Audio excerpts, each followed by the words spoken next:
I just want to say I'm really excited because there's a lot of young people in the chat today. I know a lot of you guys are younger. Some of you are in middle school age, early high school, stuff like that. And let me just say this. If you can get what I'm about to say now at this age, I don't know how I found this pin.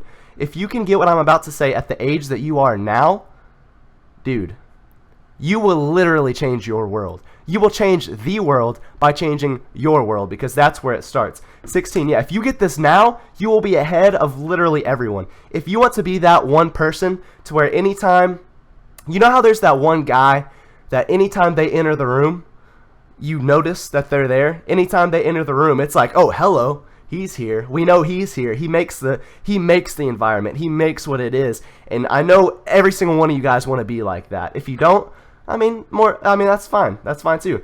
But we want to be that person that brings attraction. We want to be the person that people like. I mean, it's human nature to want that. So if you can get this at this age, you will change the world. Because I believe, it's not even that. I believe this is pure truth. Know this. Everyone likes to say that our youth and the younger generation is the future of your nation, or the future of the world, or the future world changers, whatever you want to call it. But I don't believe that the youth is the change of tomorrow or the future. I believe that the youth is the change of today, that you are the ones who lead this thing. Because get this, if you've ever been to a sports game, have you ever noticed that the wave always starts in the student section? You don't have all those older people, all the adults in there getting hype before the young people get hype. The students make the game hype. They are the ones that get the stadium loud, that get everybody screaming, that give everybody on page for the game to be super hype and get the whole crowd yelling. The wave always starts in the student section. So if you get this now, you are the change of today. You aren't the change of tomorrow. You don't have to wait until you finally become a man, until you finally become a woman, until you finally hit that age, or you get married, or you have kids, or you do this, or you have a job. You don't have to wait. You are the change now. So that's the first thing I want to say. You get happiness out of helping people. Absolutely. That is an amazing quality to have. An amazing quality to have. So if you'll get this now. So what I'm about to say, it's going to require me to take a drink of water. Here's what I have to say, and this is going to get really deep. It may ring with you. You may not quite understand it. If you have any questions, feel free to ask them. Everything in life that is created or that has come to be, whether it's trees, whether it's a car, whether it's animals, whether it's a computer, every single thing in life has two creations.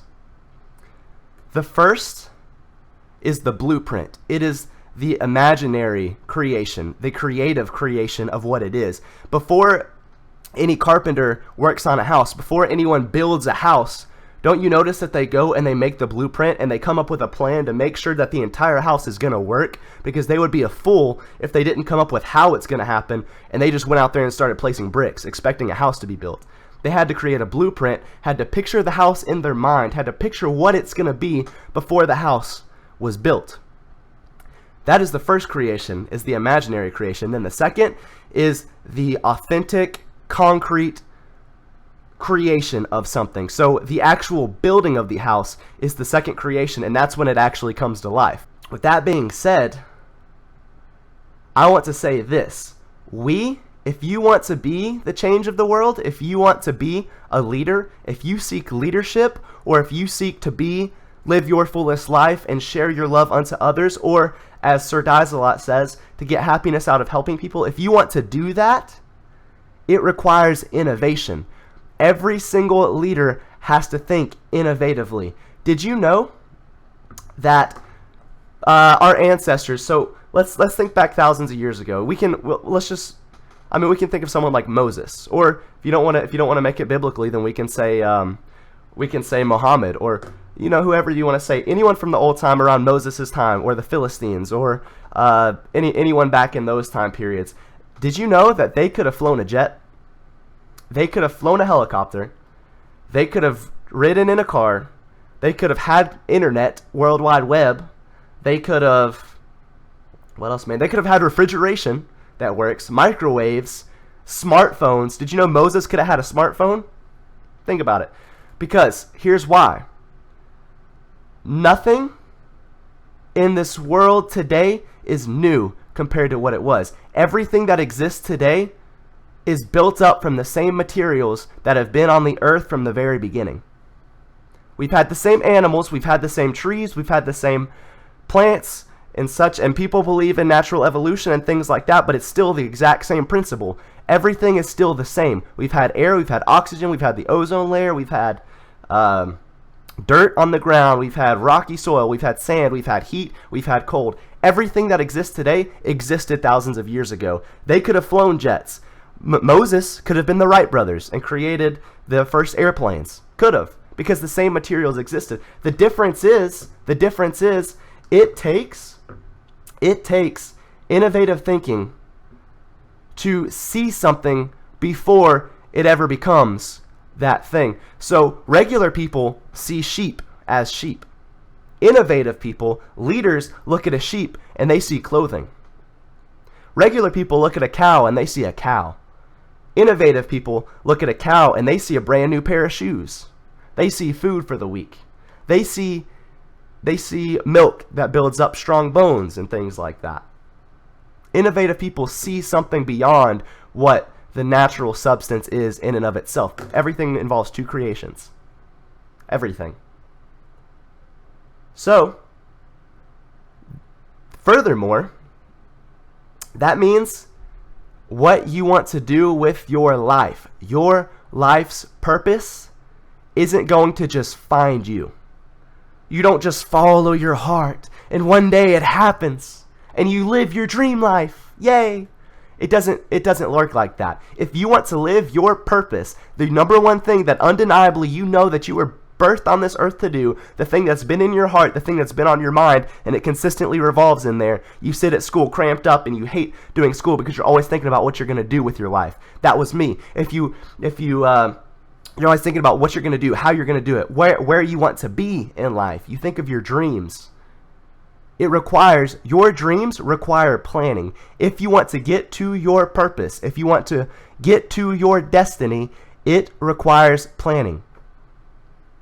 That's not to say to focus so much on where you're going to go that you completely ignore the process, because we have to take pride. We have to accept the now. We have to live. It's okay to live in the now. You hear all these, especially with the new age stuff happening nowadays and the mindfulness movement and all that stuff. You hear a lot of people talking about living for today, living in the now, things of that nature. Yeah, that's good. But don't be so consumed with the now that your focus is left there. Live in the now. Live in the present moment. Live and breathe in the present moment. But don't let your focus remain there. Because if your focus is so far ahead, if your focus is on the end time goal and you live for the future, you're going to hate every single step of the way to get there, and you probably won't even get there in the long run anyway, because you're not even appreciating where you've come from. Put your focus in the future and live in the present moment. Live in the present moment, but don't let your focus be there, because you have somewhere you're going to go. And if you allow the means to become the end, then you have set yourself up for failure. If you allow the means to become the end, then you have set yourself up for failure. But don't be so consumed with the future that you neglect the means entirely. It's a balance. It's a rhythm. It's not balance. We aren't called to live our lives in balance.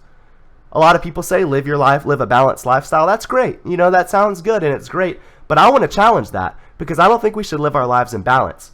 I think instead of that, we have to live our lives in rhythm. You look at Steph Curry, who plays basketball. For those of you who don't know who that is, he's a really good NBA basketball player. Plays for the Golden State Warriors. He's one of the best basketball players right now in the NBA. And do you see how he makes his shots? He doesn't sit there. A lot of times you see him, once he makes one shot, he doesn't even have to square up anymore. He makes the next, and then the next, and then the next, and then the next, because he finds his rhythm. Why do you think athletes, before the game starts, they have headphones on listening to music? Because they're trying to find their rhythm. You have to get in that rhythm of life to be able to do all of the things that you're trying to do. And different seasons call for a different rhythm.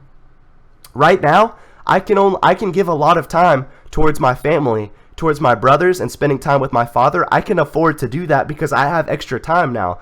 A while back, I didn't have time to spend time with my family. Matter of fact, I was so busy with my life and with school and with work and with internships. I was so busy that I didn't even spend a single waking moment with my family because I couldn't afford to do it.